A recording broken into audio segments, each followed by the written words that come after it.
It was one of those calm Sunday mornings when the world feels gentle and quiet, like the city is still waking up. The park near the river was soaked in soft golden light. Trees swayed a little with the breeze, and a few early joggers moved along the paved trail, headphones in, lost in their own rhythm. Among them was a tall man in a gray hoodie and black sweatpants. He moved with a kind of discipline, steady pace, even breaths, eyes focused straight ahead. He had the air of someone who had seen a lot in life but carried it quietly.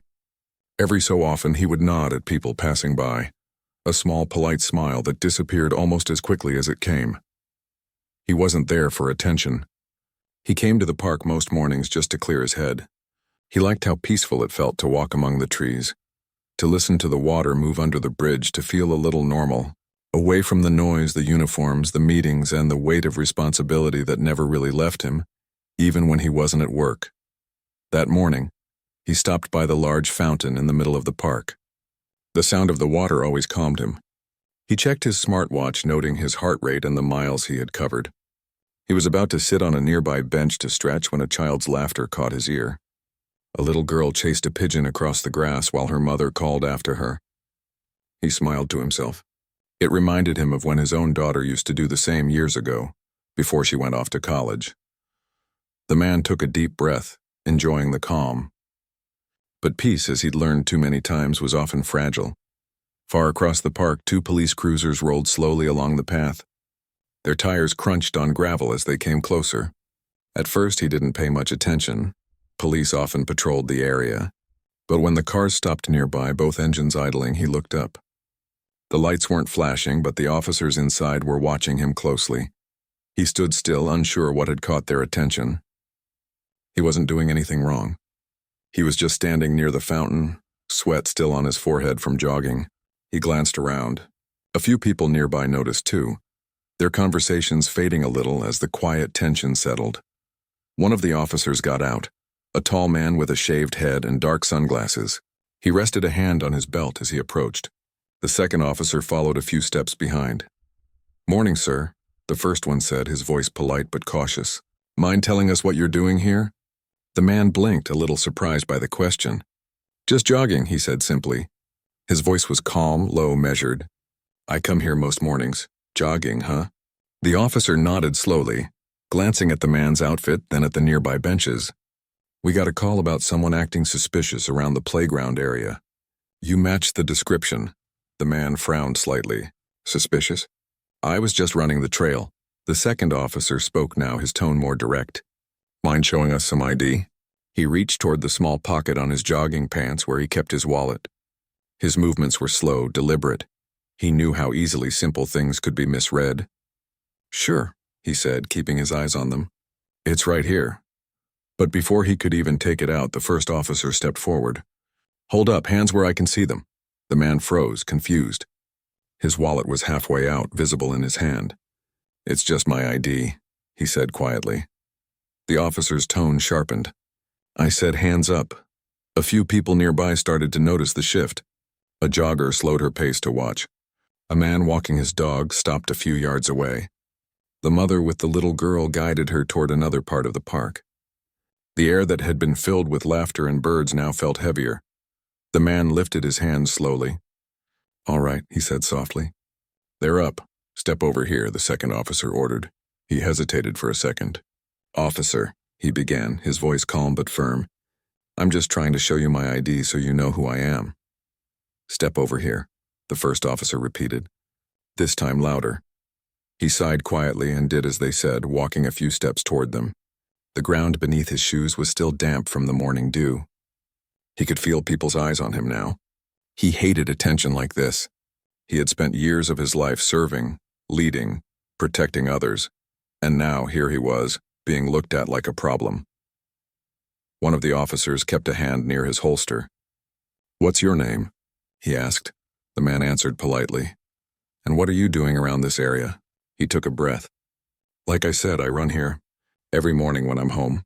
You can check with the park office if you need." The officer glanced at his partner, unimpressed. "We just want to make sure everything's fine," he said. Though his tone didn't sound like reassurance, it sounded like suspicion wrapped in formality. The man nodded once, keeping his cool. "That's fine. You'll see there's no problem. He knew better than to argue. He'd seen situations like this before, though not from this side. Years of training had taught him the value of calm, of patience, of not letting emotions cloud reason. But still, somewhere deep inside, there was a familiar ache.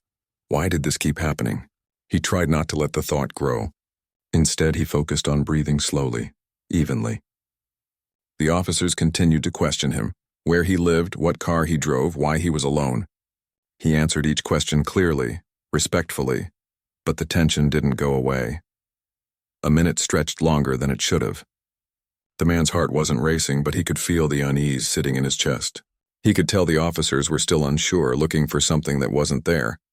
Then one of them finally said, "Go ahead and show that ID." He carefully lowered one hand toward his pocket again. "It's right here," he said, moving slow enough that they could see everything he was doing.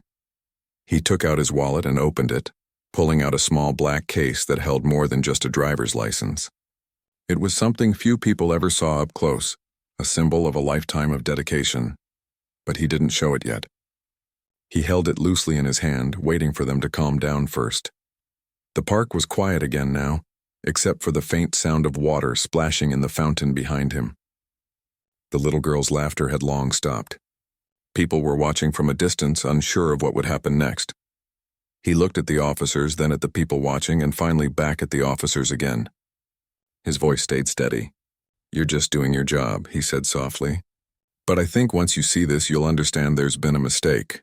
The taller officer shifted his stance but didn't say anything. The second one nodded toward the wallet. "Let's see it then." The man slowly opened the case. Inside, tucked neatly behind a plastic cover, was his identification card. And something else, something that carried weight.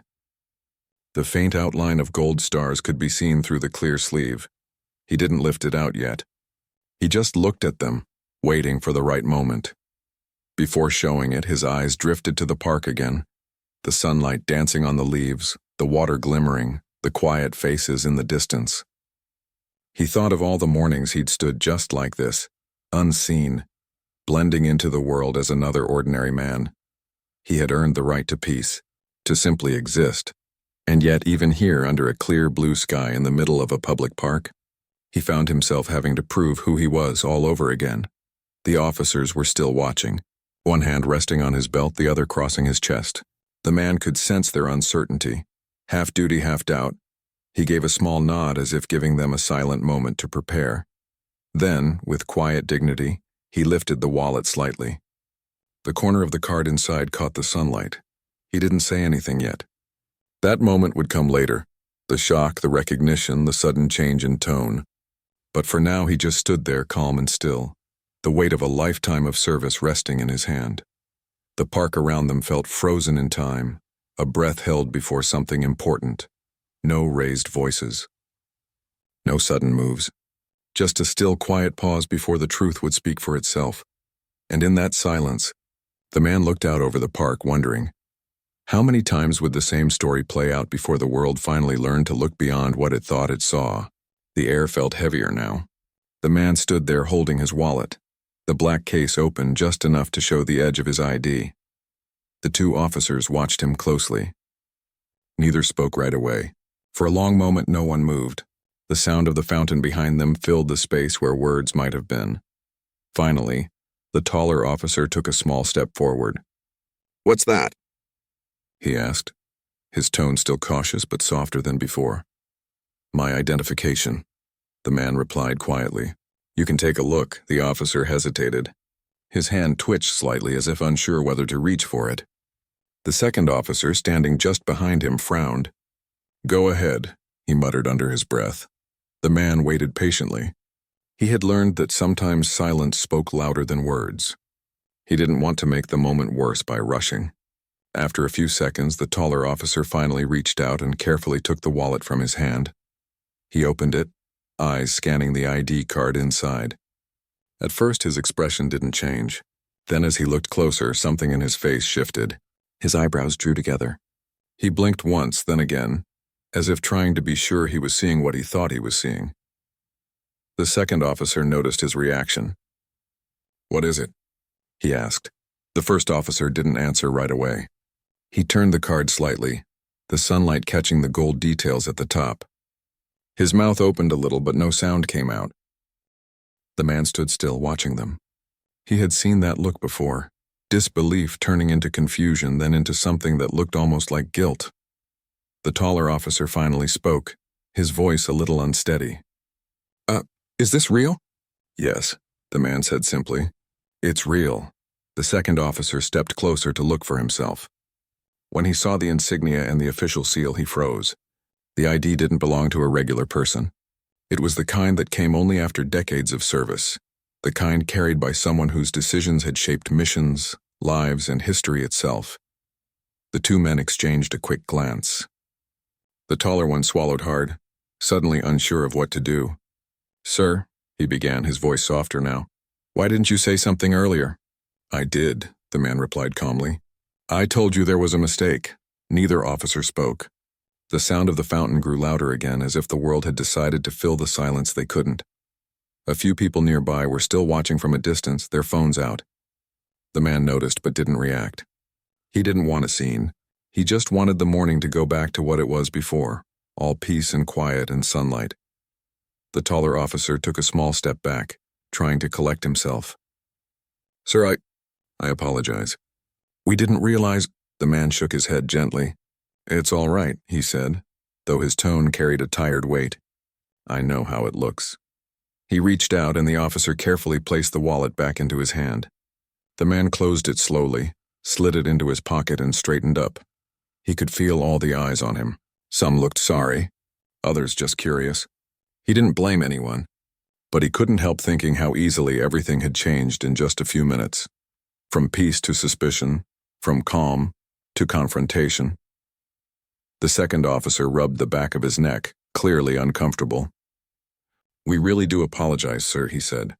"We had a report and, well, you matched the description. We didn't mean to—" The man stopped him with a small gesture of his hand. "I understand. You were following what you were told, but sometimes the way things are described says more than the truth itself." The officers didn't reply. The words hung there between them, not angry, not sharp, just honest. For a few moments no one moved. The man turned his gaze toward the river. The light reflected on the water looked softer now, the ripples stretching out endlessly. He took a deep breath, letting the air fill his lungs. He wanted to hold on to that calm again, but it felt harder to find. One of the officers finally spoke again. "Sir, is there anything we can do to make this right?" The man looked at him and gave a small, polite smile. "Just be careful," he said. "Next time, maybe start with a question instead of a command." The officer nodded quickly, his face red. "Yes, sir." "You're right." The man adjusted the sleeves of his hoodie, brushing off a few specks of dust.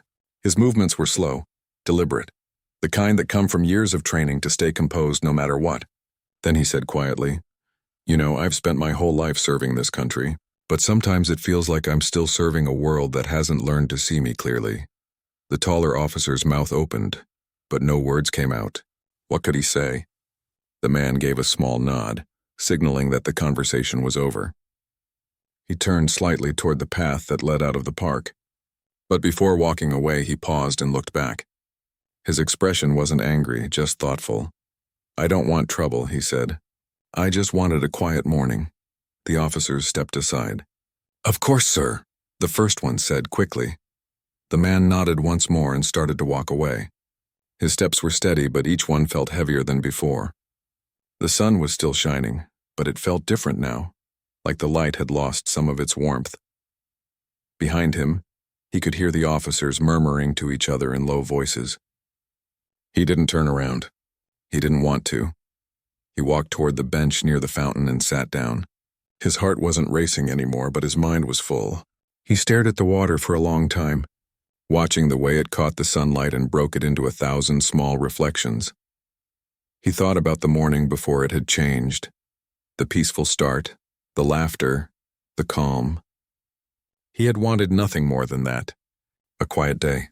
But life, he thought, rarely asks what you want. As he sat there, an older man walking his dog came by and stopped nearby. "You okay, sir?" the man asked kindly. He nodded. "I'm fine. Thank you." The man with the dog gave a sympathetic smile. "I saw what happened. I'm sorry you had to go through that." He gave a small shrug. It's all right. It's not the first time. And maybe it won't be the last, but each time I hope it's the last. The older man nodded slowly as if he understood something deeper in those words. Then he moved along, his dog trotting happily beside him. The man stayed on the bench for a while longer. He could see the officers by their cars now, talking into their radios. Their shoulders were tense, their faces uneasy. Maybe they were thinking about what had just happened. Maybe they were realizing how quickly judgment can turn into regret. He hoped so. After a while, he stood up again. The sun had risen higher, and the park was beginning to fill with more people. Families, joggers, couples walking hand in hand.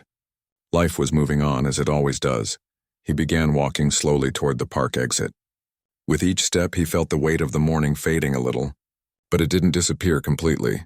Some moments, he knew, stay with you longer than others. At the edge of the park, he paused and turned to look back one last time.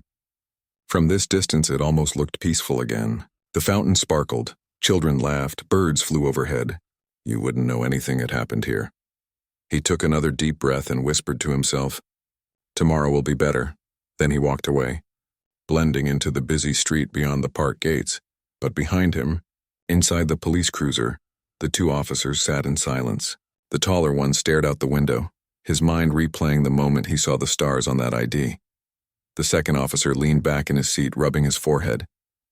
"Can you believe it?" he said quietly. "All this time and we almost—" "Yeah," the first one interrupted softly. "I know," neither said anything more. They just sat there thinking about how quickly things could change, and how a simple misunderstanding could reveal so much about the world they lived in. As the sun climbed higher, the park returned to its usual rhythm.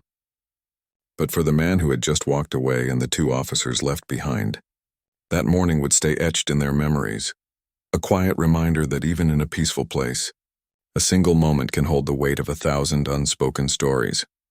The man walked home slowly from the park that morning, trying to shake off the feeling that had settled deep inside him. The city was wide awake now. Cars honked, people hurried down the sidewalks, and the noise of the world grew louder with each block. But inside his mind, everything still felt quiet and heavy, like the pause before a storm. He passed a few shops along the way, small cafes, a bakery that smelled of fresh bread, a bookstore just opening its doors. He used to enjoy these sights, but today everything felt distant. He couldn't stop replaying the park in his head. The flashing lights, the voices, the way people stared. He had spent years serving a country he believed in.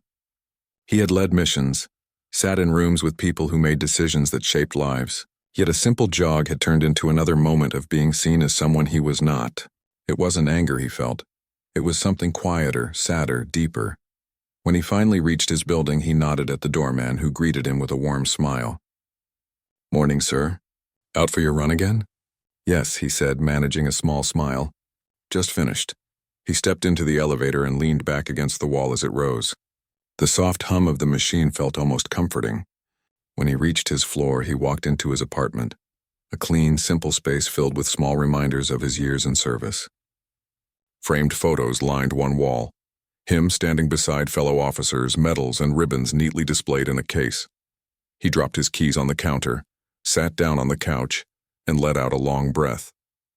For a moment, he just sat there, staring out the window at the city below. The world moved on as it always did. But he couldn't help wondering how many others had lived through mornings like his. His phone buzzed on the table. A message from an old friend popped up. Saw a video online. "Is that you in the park?" He frowned, picked up the phone, and opened the link. His heart sank. Someone in the park had recorded the whole thing. The police cars, the questioning, the confusion. It wasn't the full story, but it was enough. The clip had already been shared hundreds of times. The caption reading, "Man stopped by police during morning jog. Turns out he's a high-ranking officer." He watched it once, then turned off the screen and set the phone down. He wasn't angry that people were talking about it. He just wished they didn't have to. He had lived his life quietly, doing his job with dignity. Now strangers were debating his story online. He stood up and walked toward the shelf where his medals rested. He traced his finger over one of them, the one he'd earned during a mission overseas. The memory of that time came flooding back. Long days, sleepless nights, men and women relying on each other in impossible situations. Back then, rank didn't matter as much as trust. Out there, you were judged by your actions, not your appearance. He smiled faintly at the thought. Then, after a moment, he whispered to himself, if only the world worked the same way here. Later that afternoon, his phone started buzzing again. Calls, messages, emails. Reporters wanted interviews. Former colleagues reached out with concern. Even someone from the local news station left a voicemail asking for a statement. He didn't answer any of them. He wasn't ready to speak. He needed time to think. Instead, he called his assistant at the office. I'll be working from home for a few days, he said. Of course, sir, came the quick, respectful reply. After hanging up, he made a cup of tea and sat near the window again. He thought about the two officers, how young they had looked, how unsure they had seemed after realizing their mistake. He wondered if they had gone home that day thinking about him, about what they had done, about how it had felt to be so wrong so quickly. He hoped they had learned something from it. Not anger, not guilt, just awareness. The next morning, his phone buzzed again. This time it was a call from a familiar number. He answered. Good morning, sir, said a voice on the other end. It was the city's police chief.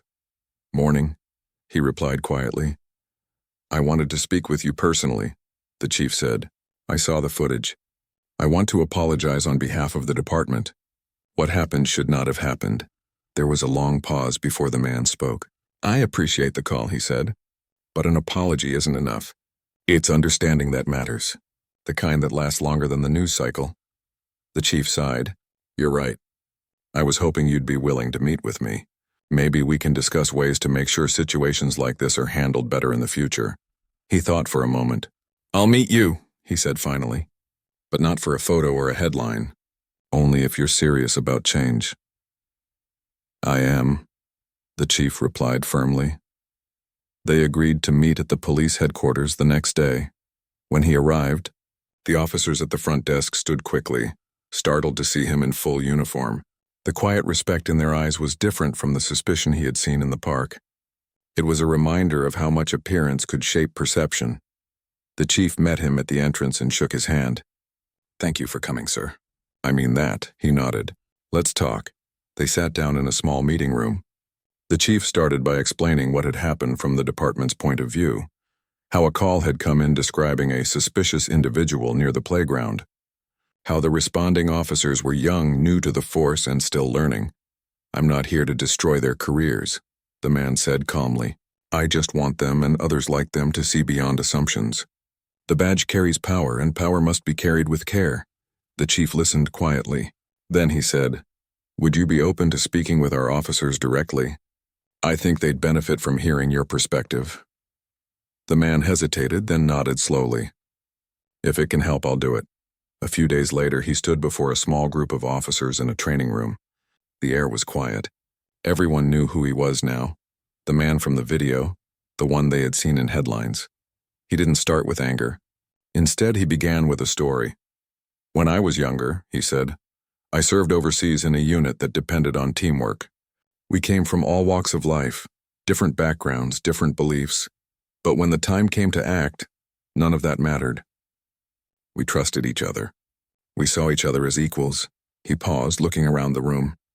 What happened in that park reminded me that trust is fragile, that assumptions can break it before it even starts. He spoke for nearly an hour, not lecturing, just sharing.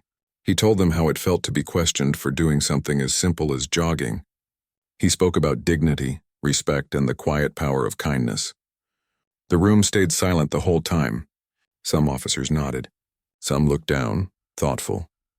When he finished, one of the younger officers raised his hand. Sir, he said softly, what would you have wanted us to do differently that day? The man smiled gently. Ask me how my morning's going, he said. That's all it would have taken to change everything. The room stayed still for a moment.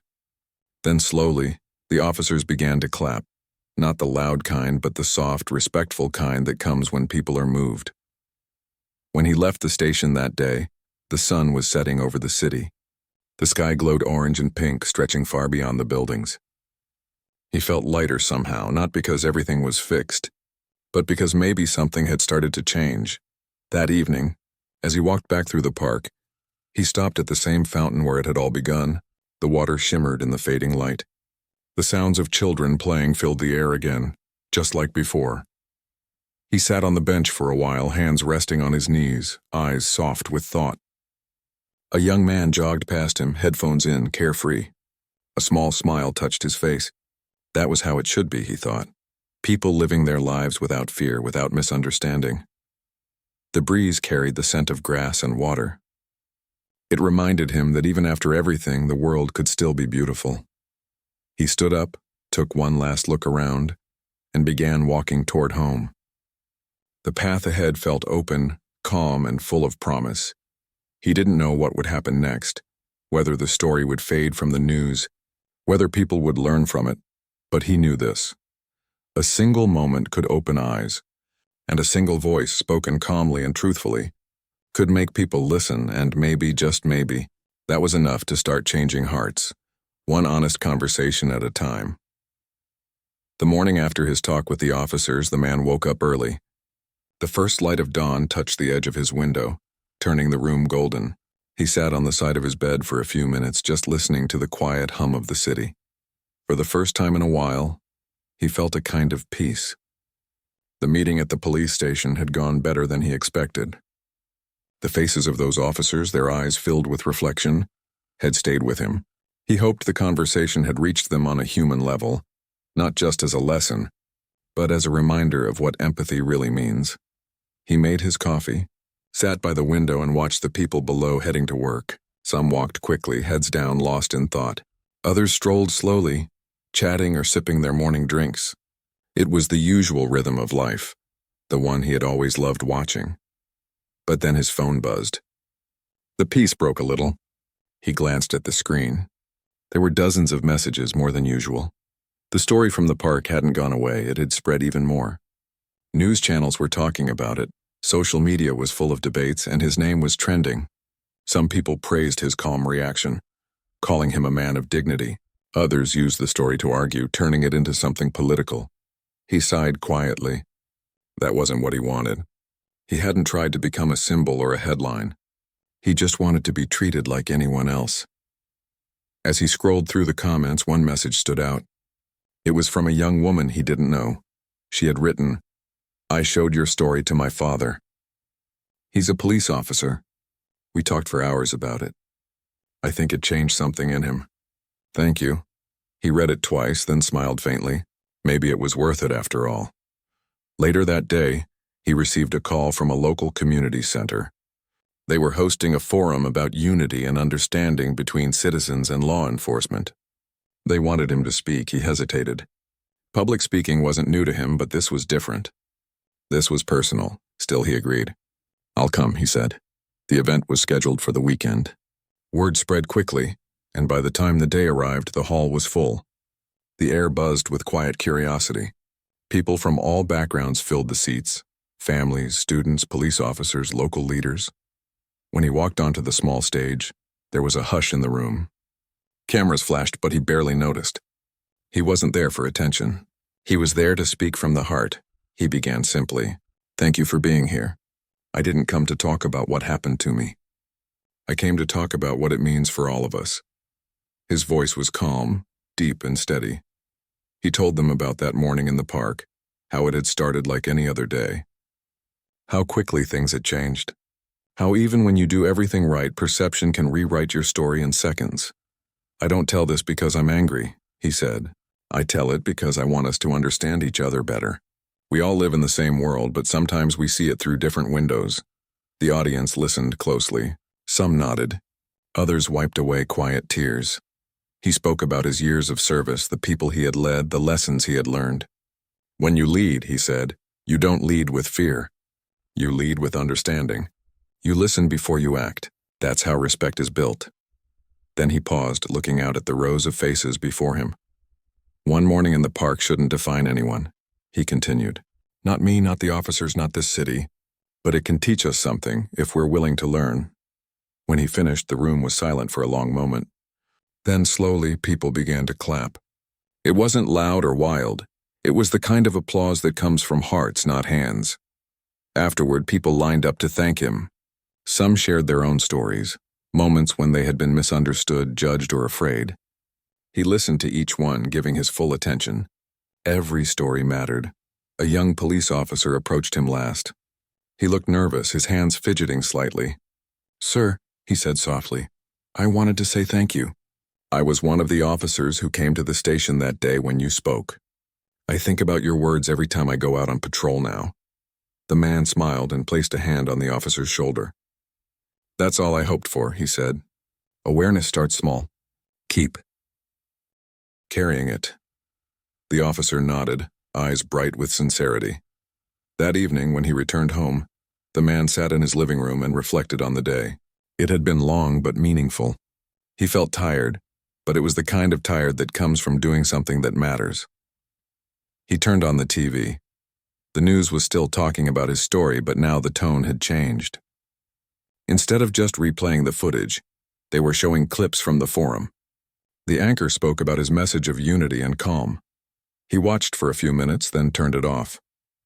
He didn't need to see himself on the screen. He'd said what needed to be said. The next morning he went back to the park. The air was cool and the ground glistened slightly from the rain that had fallen overnight. He walked slowly, hands in his pockets, breathing in the fresh scent of wet grass. The park was almost empty. Only a few people were out: an older man feeding birds, a woman walking her dog, a group of children playing near the fountain. He walked past the spot where everything had happened. The memory was still there, but it didn't hurt as much anymore. It felt like something that had transformed rather than broken him. He sat on the same bench, just watching the water ripple in the fountain. A jogger passed by and gave him a friendly nod. He nodded back. It was such a small thing, but it meant a lot. A moment later, a woman pushing a stroller stopped nearby. "Excuse me," she said shyly. "Are you the man from the news?" He smiled gently. "I suppose I am," she smiled back. "I just wanted to say thank you. My son is growing up in this city, and I hope he learns to stay calm the way you did. You showed a lot of people how to handle things with grace." Her words warmed his heart. "Thank you," he said softly. "If he learns to treat people with kindness, that's all that matters." As she walked away, he leaned back on the bench and looked up at the sky. It was a clear, bright blue with only a few clouds drifting lazily across. The city around him hummed with life, full of people trying their best in a complicated world. He thought about how easily fear could turn to misunderstanding, and how just one small act of patience could change that. Maybe this was what all his years of service had been preparing him for. Not the battles or the medals, but the quiet lessons that came afterward. Later that day, he got a call from a local school. The principal wanted to know if he would come speak to the students about leadership and respect. He smiled to himself. "Of course," he said. When he arrived at the school, the students filled the auditorium, whispering and laughing until he stepped onto the stage. Then they grew quiet. He spoke to them not as a soldier or an officer, but as a man who had seen the world at its best and worst. He told them that courage wasn't about shouting or fighting. It was about staying calm when things went wrong, about listening when you didn't agree, and about standing tall when you could easily fall apart. The students listened closely, their young faces serious. One boy raised his hand. "Sir," he asked, "when those officers stopped you, were you scared?" The man thought for a moment before answering. "I wasn't scared," he said, "but I was sad, because I knew they didn't see me. They saw what they expected to see. And that's something we all have to work on. We need to see people, not assumptions." The room stayed quiet, the weight of his words sinking in. When he finished speaking, the students stood and clapped. Their teachers thanked him, some with tears in their eyes. That night, as he walked home, the city lights shimmered against the dark sky. He passed the park again, where the sound of the fountain whispered softly in the distance. He realized then that what had started as a moment of misunderstanding had grown into something much larger. A chance for change, for learning, for healing. He didn't know where the story would go next, or if people would remember it years from now, but he did know this. Every time he spoke, every time he shared his story, he saw a little more understanding in people's eyes, and that was enough to keep him going. The next morning, the man woke up feeling a quiet sense of purpose. The city outside his window was already stirring with life.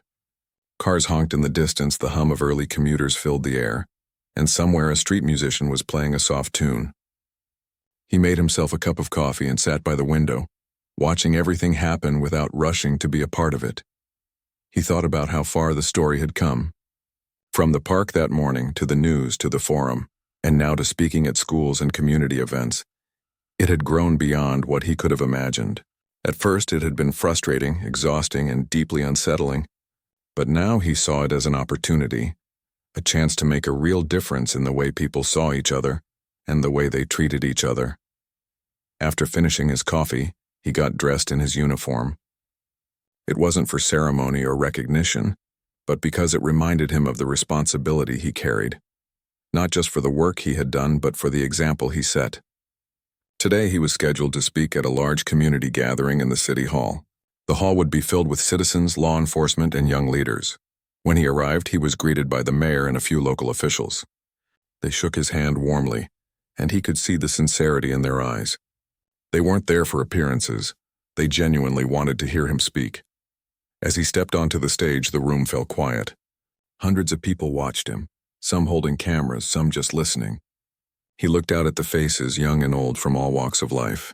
He felt the weight of the moment, but it was a calm weight, a sense that this was exactly where he needed to be. He began speaking softly, letting his words flow naturally. "I didn't come here to tell you a story about a mistake," he said. "I came to tell you a story about understanding, about how easy it is to judge someone too quickly, and how important it is to see people for who they really are." He told the story of that morning in the park, not with anger or resentment, but with clarity, how the officers had approached him, how he had remained calm, and how the moment had changed when he had shown his identification. "I could have reacted with frustration," he said. "I could have shouted, argued, or walked away in anger. But I chose to stay calm, because I know that calmness has power, and respect, true respect, is earned not by rank but by humanity."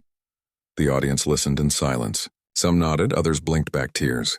He could feel their attention, their curiosity, their desire to understand. He continued, speaking about leadership, about responsibility, and about the quiet ways people can make the world better. When we rush to judgment, we miss the truth. When we take a moment to really see the person in front of us, we build trust, understanding, and community. He shared stories from his years of service, about the people he had met, the lessons he had learned, and the importance of patience. But he also talked about ordinary life, the simple interactions that shaped society, the small acts of kindness that could prevent misunderstandings before they started. A young woman in the front row raised her hand. "Sir," she said, her voice steady but soft, "how do we make sure things like what happened in the park don't happen again?" He looked at her and smiled gently. "It starts with awareness," he said. "It starts with listening. It starts with seeing people for who they are, not what we expect them to be. Every small action, every conversation, every moment of patience makes a difference. Change doesn't happen all at once, but it does happen." After the session, people came up to him to speak. Parents, teachers, students, officers.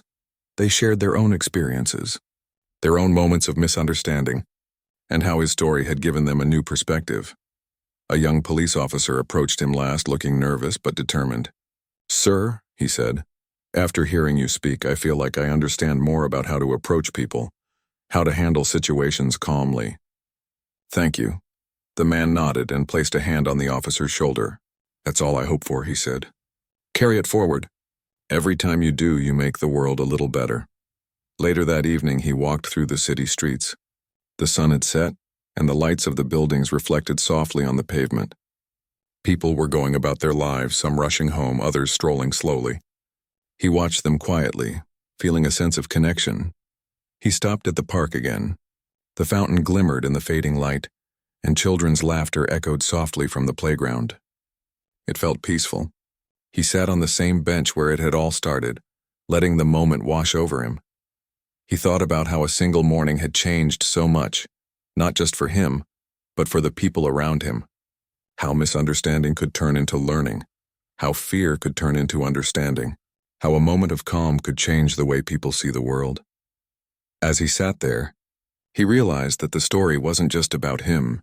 It was about everyone who had felt misunderstood, about every moment when people judged too quickly, about every situation where kindness and patience could make the difference. He closed his eyes and took a deep breath. The cool evening air filled his lungs. He felt tired, yes, but it was a good kind of tired. The kind that comes from purpose, from effort, from making a difference. A couple walked by, hand in hand. They paused to look at the fountain and smiled. A father lifted his child onto his shoulders, and the little one waved at him. He smiled back. These simple, ordinary moments reminded him of why it mattered. He thought about the officers from the park, the young ones he had met at the station, and the students at the school. He hoped that every small interaction, every conversation, every choice to stay calm and patient would ripple outward, creating change in ways that no one could measure. The next morning, he returned to the park once more, not for confrontation but for reflection. The city was waking up, joggers passing by, birds singing, and the fountain sparkling in the light.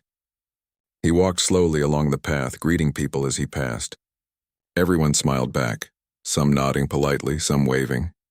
He paused at the playground and watched the children play.